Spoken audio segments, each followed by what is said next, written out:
Eto mga kababayan, napansin nyo ba nung press conference? Meron na namang pasador.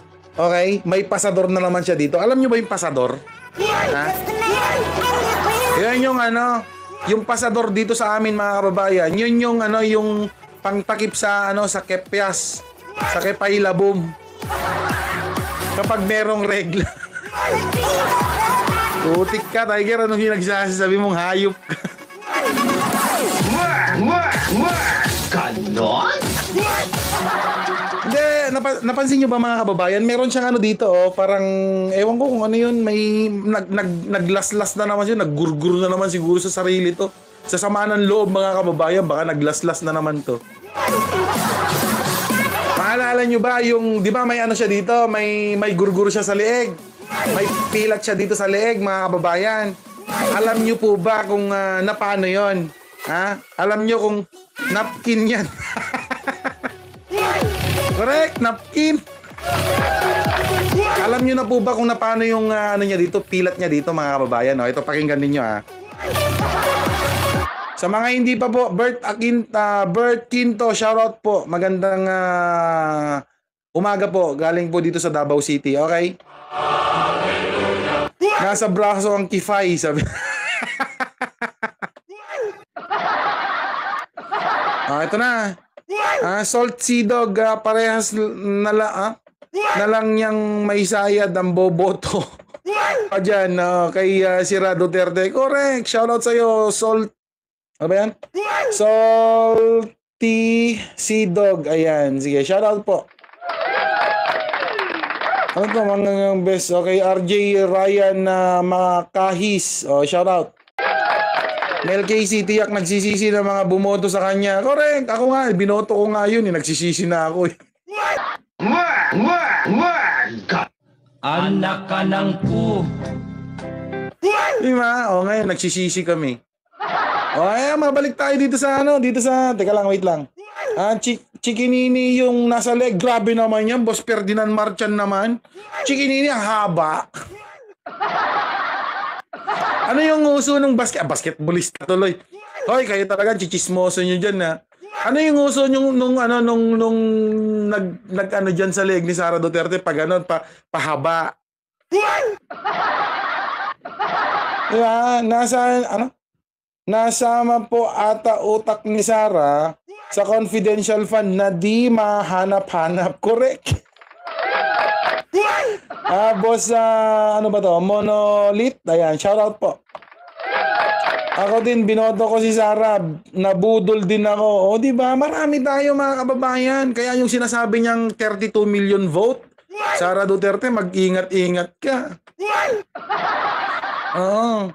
Lalo yung mga nagmamahal kay Apo BBM, wala pa yung mga loyalista dyan. Nako ba? Baka pagka nagdeklara yung mga loyalista well, malamang, no? Malamang mga kababayan sa ngayon, yung 32 million na yan, baka yung natitira na lang kay Sara Duterte dyan yung butal.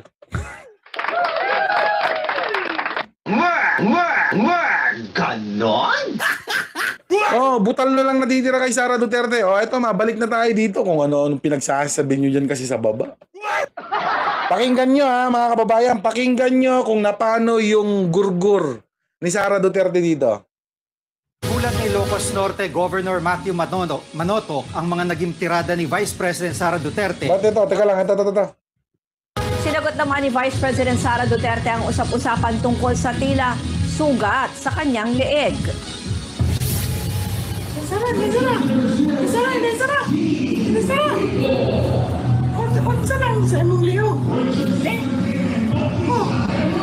Sinubukan nila akong igurgur pero hindi sila nagtagumpay.